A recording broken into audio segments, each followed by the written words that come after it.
Olá a todos. Meu nome é Rafael. Hoje eu estou aqui para apresentar o projeto final do curso de pós-graduação de Relações Internacionais e Negociações pelo Clipping CSCD, né? Então, aqui eu vou compartilhar os slides.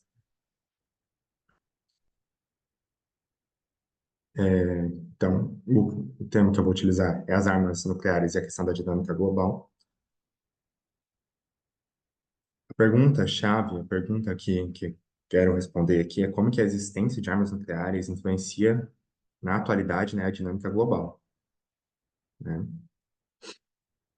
Bom, e o que que é uma arma nuclear? Uma arma nuclear é uma arma que utiliza da energia liberada pela fissão nuclear, que é o mais comum ali, né, no decaimento dos átomos de urânio, né, ou pela fusão, que daí é no caso da bomba de hidrogênio, né, que quando se junta dois átomos muito leves, se fundem, né, se cria uma fusão ali e nisso libera energia.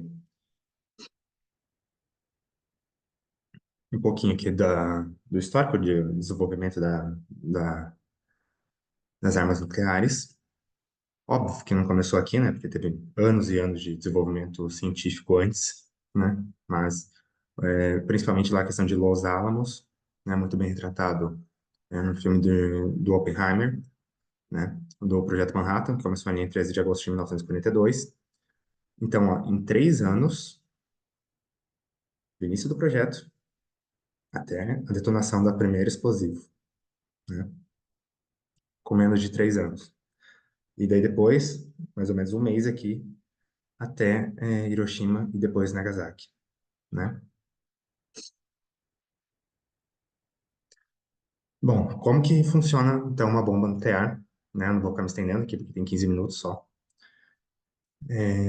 Esse aqui é Little Boy, que é o que foi utilizado em Hiroshima, né? Basicamente tem um explosivo aqui, que ele aciona, ele não chega a cair no chão, ele explode antes de cair no chão, para aumentar o impacto, né? E daí nisso, esse explosivo solta um bullet ali, uma bala, e atinge o cilindro, que daí é o que inicia a reação em cadeia, né? Que é o fundamento da arma nuclear. Bom, aqui eles estão nos laboratórios de Los Alamos, né? O Oppenheimer e o General Groves, nos restos do teste do Trinity, né? Que foi a primeira bomba. Aqui um pouquinho do histórico, né? Esse aqui foi feito pelo professor Rômulo Neves, ele aqui do curso, né? De Geopolítica e Segurança Internacional. São vários e vários tratados que regeram ou continuam regendo, né, a parte internacional das bombas nucleares, mas o principal deles que eu vou tentar tratar aqui é o Tratado de Não Proliferação, tá? Bom, eu coloquei aqui o que eu considero ser o principal, como eu posso dizer, o core ali do Tratado de Não Proliferação de Armas Nucleares, que é considerando a devastação que uma guerra nuclear traria a toda a humanidade e, em consequência, a necessidade de empreender todos os esforços para afastar o risco de tal guerra e de tomar medidas para resguardar a segurança dos povos, que é o principal motivo do porquê existiu esse tratado, né, para não se continuar proliferando. Coloquei aqui uma animação, né, das bombas caindo no planeta Terra e a Terra explodindo. Bom, e o porquê das armas nucleares? Que é a lógica da dissuasão, né? Que é a destruição mútua assegurada. Que assim, você garante que o seu oponente, que você vai ter um jeito de acabar com ele, se ele acabar com você primeiro, né? Hoje o que acontece muito são submarinos, que têm capacidade de portar armas nucleares e ficam navegando ao redor do mundo, não conseguem se localizar. E é uma forma de garantir que, se você seja atacado, esses submarinos vão destruir o seu inimigo, né? Que é a doutrina média, que é Mutual Assured Destruction, né? Coloquei dois rapazes aqui, um apontando uma arma para o outro, que é mais ou menos essa a lógica, né? Bom, isso aqui já foi muito maior, chegando a mais de 40 mil por país aqui entre União Soviética e Estados Unidos. Mas dentre os signatários do TNP, a Rússia é o que mais tem ogivas nucleares, né, com capacidade nuclear. Os Estados Unidos, China, França e Reino Unido. São também os cinco do Conselho Permanente que tem os cinco do Conselho de Segurança da ONU que são permanentes ali, né, que tem poder de veto, que eles, enfim, são tipo os legitimados, né, dos vencedores da Segunda Guerra Mundial. Dos não signatários, temos aqui a Índia, o Paquistão, Israel e a Coreia do Norte, né? Índia e Paquistão meio que é um exemplo maravilhoso ali de como que é a doutrina do MED, porque eles estão em guerra, né? Querendo ou não, ali eles não estão em guerra e eles têm que meio que se igualar à quantidade que cada um tem que ficar parelho a quantidade de armas, né? Tanto é que a Índia tem 160 e Paquistão 170, né? De acordo com a CNE. Entre os argumentos favoráveis, tem a questão da dissuasão, né? Que só que isso aqui pressupõe que o seu inimigo também vai agir de forma racional, né? Numa guerra que não necessariamente é verdade. Que, ou seja, eu tenho arma nuclear, então alguém vai evitar me atacar com medo da retaliação.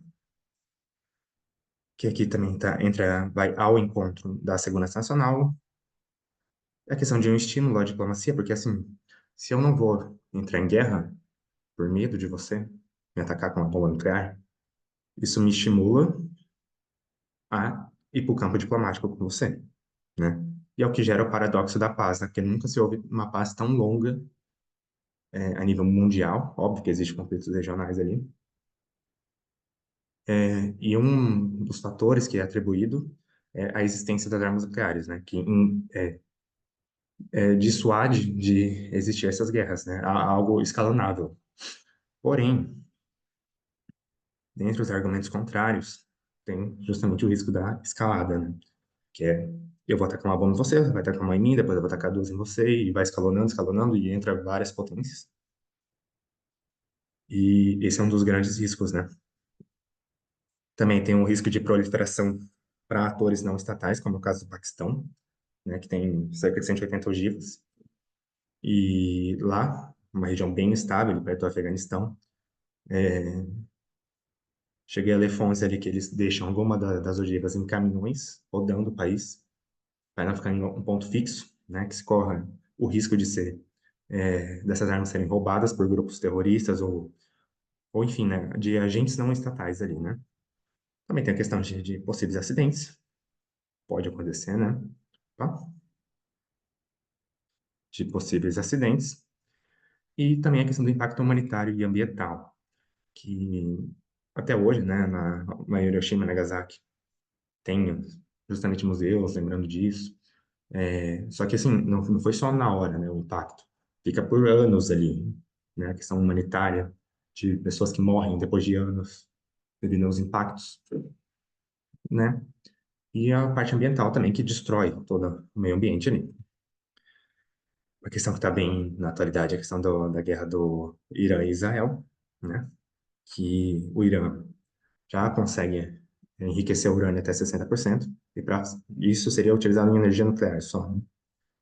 E se conseguir a 80%, seria um indicativo de que estaria tentando desenvolver uma bomba nuclear. E Israel, junto com os Estados Unidos, faz ataques preventivos ali, justamente para aquela história de situação, né? Porque daí, se seu inimigo tem, você não perde o controle sobre ele, né? Tanto é que os Estados Unidos utilizou o bombardeiro B-2 lá para explodir um laboratório que ficava embaixo de uma montanha, coisa que só os Estados Unidos têm capacidade de fazer. A questão da guerra da Ucrânia também, porque que outras potências como a França, Reino Unido, Estados Unidos não entraram diretamente, né, contra a Rússia. Justamente porque a Rússia tem bomba nuclear. É o maior país, em extensão territorial, é o país que mais tem bombas, e é justamente a doutrina da dissuasão, né? Eles não vão atacar ele com medo de retaliação. Vão atacar pelo menos utilizando armas nucleares, né? Ou um poder. muito forte, eles financiam. Só que o financiamento também é só de armas comuns, né? Porque é liberado o crédito, só que esse dinheiro fica no próprio país ali, no próprio Estados Unidos, e o que é enviado são armas comuns, não vamos enviar armas de altíssimo nível, né? Até que o Zelensky roda o mundo ali é, atrás de financiamento.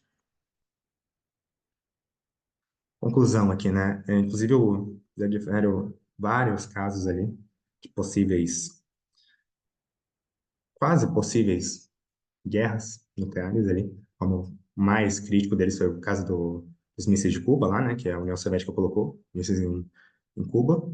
Então, uma resposta pelos Estados Unidos ter colocado mísseis na Turquia ali, né? E quase que gerou uma catástrofe. E também aqui no Brasil já tivemos, como por exemplo, o Enéas Carneiro, ali em 98, que concorreu à presidência em 98, sugerindo que o Brasil tivesse como uma forma de segurança, de dissuadir outros agentes de tentarem tomar nossas riquezas, enfim, né? Eu justamente é o que eu coloquei aqui, né? Uma balança entre a paz e o átomo, que é algo que hoje é o que, querendo ou não, garante uma certa estabilidade para o mundo, né? O que evita que grandes potências entrem em guerra são que todas elas possuem armas nucleares.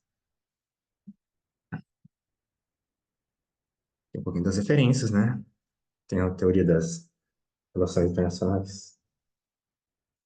Aqui, que daí ele explica justamente, principalmente na questão da teoria realista, né? Que o Brasil, que os estados, eles pensam primeiro em si, né? Numa lógica individualista de que eu tenho que garantir o meu, né?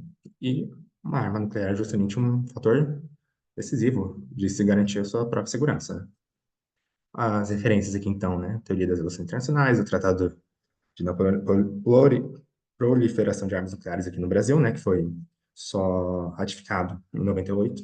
O próprio curso de Relações Internacionais aqui do Clipping, que, que foi um grande aprendizado ali também, né? Que é a questão das ações da ONU para impedir uma nova carnificina nuclear, que ó, alguns sites, né? Principalmente a CNN, que eu utilizei bastante aqui para pegar fonte de informação, questão do paradoxo tratado, que também é bom dar uma lida em vários sites também, né? A questão do novo tratado do START, que foi justamente uma forma de tentar impedir, né? Mas acabou não dando certo. Enfim, né? Todas aqui